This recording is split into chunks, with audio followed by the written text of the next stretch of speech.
MG Nachi, and you're on to Talk with MG. If it's your first time here, welcome to the family.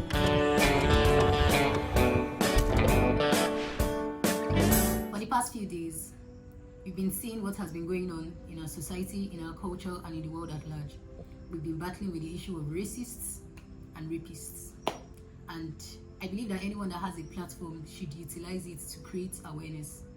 Thankfully, this platform majors on faith and societal issues, of which rape is one of them. And so right about now, I want to make some clarifications on rape. So I'll be talking specifically on the rape culture in our society today.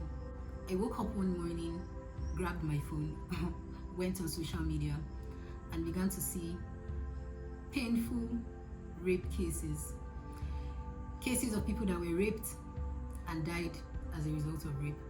And I saw comments alongside. I saw people saying that, oh, your clothing leads to rape. And I'm confused. I'm totally confused because I do not honestly, absolutely agree with the fact that a lady's dressing is the sole cause of her being raped. Do I support indecent dressing? No, I don't. Do I dress indecently? No, I don't. And this is because dressing well makes me feel comfortable. Dressing well makes me feel responsible. When I dress well, most importantly, it pleases God. These are the reasons I dress well. I do not dress well because I do not want to be raped. No. We shouldn't educate women to dress well because they do not want to be raped. Because whether or not a lady dresses well, the possibilities and chances of her being raped are still high. It doesn't reduce in any way. And so that is why you see both people who dress decently and people who do not dress decently being victims of rape. I'll give you practical examples from scriptures. The scripture is not left out in the issue of rape. This shows that this rape issue has lingered as far back as even the 16th century, and we are in the 21st century. Wow. In the Bible days, do you know what the dressing of women were like? They wore long clothes, long robes. Some of them even wore veils when they went to pray or when they go to church. That was how they dressed. That was their custom. But do you know that even in that dressing, they were still raped? Let's start with the first woman. The first woman is found in the book of Judges, Judges chapter 19. Now, the Bible did not name this woman. She was an unnamed woman. She was a concubine to a man. And so this man went to get his wife, and on their way back from their journey, someone offered to let them in and pass the night.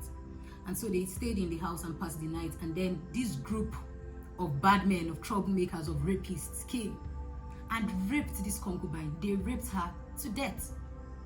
Now the man came and saw his wife lying dead, and he was pained. Now the Israelites heard what had happened, and listened to what they said. It says here, this is Judges chapter 20 verse 3, and it says, the Israelites asked, tell us, how did this evil act happen? And the man narrated his story. Then verse 8 tells us what happened next. It says, then all the people stood united and said, none of us will go to his tent or return to his house. Meaning none of them were going to go home, were going to go to their tents or return to their houses because of this shameful act that they have heard. Instead, they said, verse 9, now this is what we will do.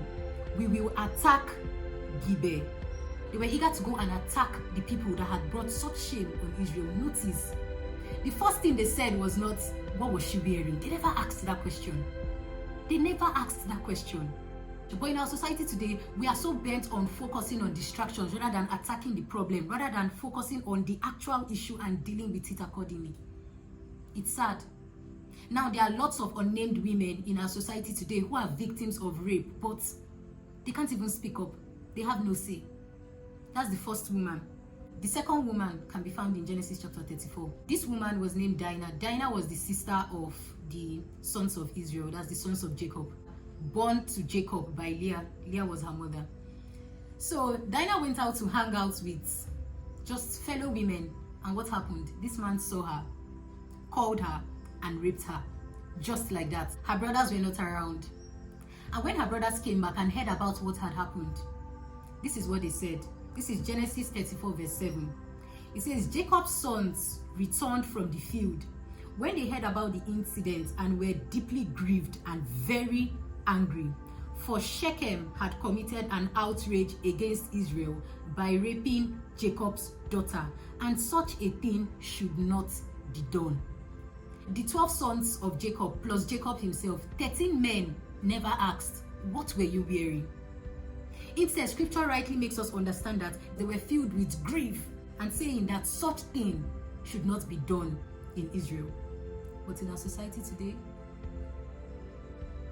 and there's a third woman, stay with me please, I'm driving somewhere.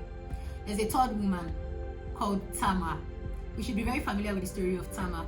Tamar was the sister to Absalom and the stepsister to Amnon. So Amnon looked at Tamar, his sister, and said, "Oh, you're so beautiful." So he decided to pretend that he was sick and lay on his sick bed and asked his beautiful sister to get him food.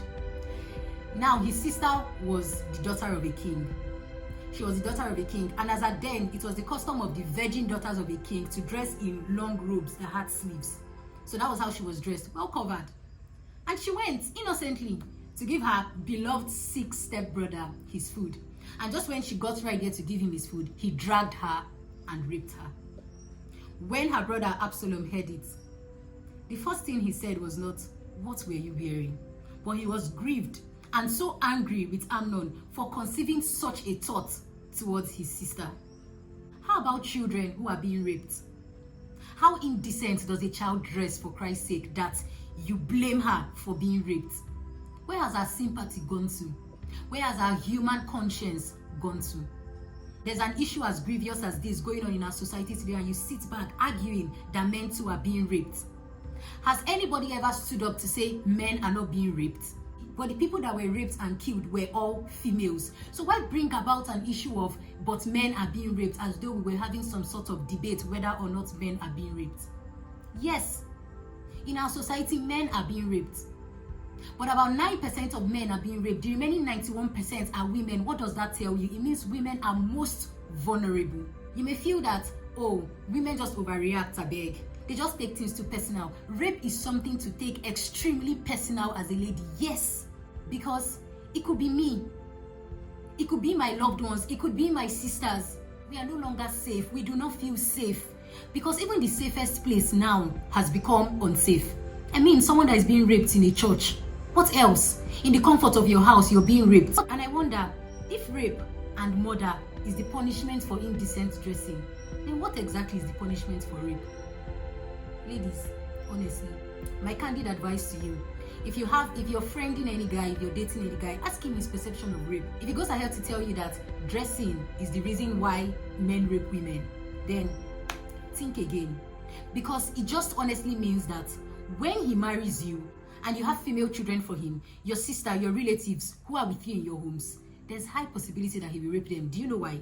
Because our homes are our comfort zone. They are the places where we feel most relaxed. They are the places that we walk about without bra, with bum shorts. We just feel so comfortable. And so if you see us in that manner and you feel, oh, they dress indecent, and then you rape.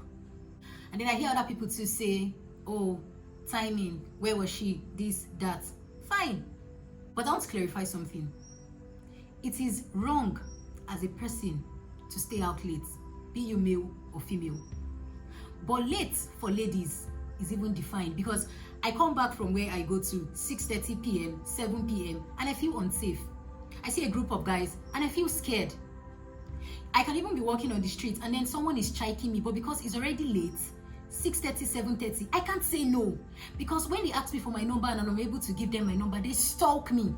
They keep working with me. I am forced against my will to give them the number. Why? Because I do not know other persons planted in different areas who can attack me if I refuse. We are vulnerable. We walk past a group of men and the first thing that comes to our mind is run. You do not know where we are coming from. You do not know the situations that has kept us where we are, that we come late. And then some other people say, oh, she was at the wrong place and then I raped her. What were you doing in the wrong place that you raped someone in the wrong place? If it's a wrong place for her, is it a right place for you? It's tiring. We are fed up. We are fed up of being victims of these things, and then you go about blaming us for it.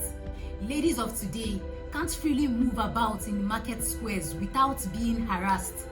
We walk, they drag us, they touch us in different areas, They touch us in ways that are provocative. They touch us in manners that are absurd, and we can do absolutely nothing about it. Your female colleague comes to work. You can't look at her respectfully.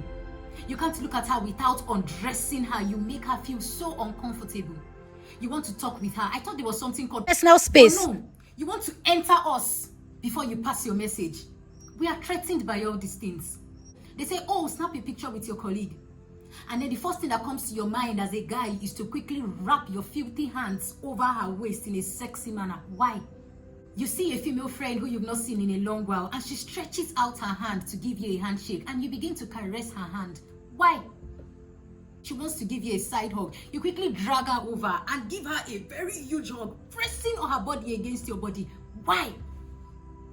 And then you say, oh, that's how I treat my wife at home. That's how I hug my wife. That's how I shake my wife. That's how I touch my wife and my babe. Are we your babes? Are we your wives? You see a lady and you can't just give her a respectful compliment. You can't just tell her, oh, you look nice. Your dress is fine. No. Instead, you go all, oh my God, you look so sexy. Damn. I love your ass. Who are you? You are the problems we are facing in our society today, because you fail to understand that you have no right whatsoever to a woman's body. How long will it take you before you stop seeing women as just sex objects? As a father in the home, you have ladies in your house, you have daughters in their rooms, but you barge into the room without even knocking. And so your male children see it as a lifestyle. They see it as a normal way to act towards ladies. They see it as the right thing to do. And these ladies, on the other hand, you strip them of a feeling of what it means to be respected as a lady. Another problem is continuously blaming the rape victims rather than blaming the rapists themselves. And so these rapists just know that they have high chance of getting away with their evil acts. A rapist has in mind that, oh, I'm stronger than this lady, and so I will definitely get away with it. He knows that if he does it, society will shame the lady and never shame him. This is the level we have gotten to in our society today. Dear present generation, I am so sorry that this is our present reality. And dear future generation, I am so sorry, because if this doesn't stop, we birth you into a contaminated and filthy world. If you feel uneasy already listening to this video, then I think I've done a good job, because that's the aim. But there is hope. You can give your life to Christ. He will help you. He will help you begin to understand the need to respect a lady and see a lady as your fellow human being. Begin to build self-control. Leave those friends that make you do these evil things, that make you do the things that cause pain to the society. Begin to have normal human sympathy. If you know people or you have friends that talk about rape, discuss about it, laugh about it, joke about it, and even place bets on who will rape the highest, please stand against it. Talk to them against it. Make them understand that if only they could exercise self-control, we won't be having rape victims today. Also, we are beckoning on our government. Please convict these people. Make them understand that what they are doing is wrong. Make them understand that they cannot always get away with this evil act of theirs. Make them understand that it is against the law. For as many women and men alike that are victims of rape, I sympathize with you, honestly. I might not be able to relate 100% with what you are going through, but I have a great idea of what you feel. And I pray with you today that God will help you heal. He will give you a voice. He will give you a say. He will give you justice. If you enjoyed this video, do the needful. Like, subscribe, share. It's very important that you share this video. And leave your comments down below. Thank you very much. I'll see you next time on Talk with MG.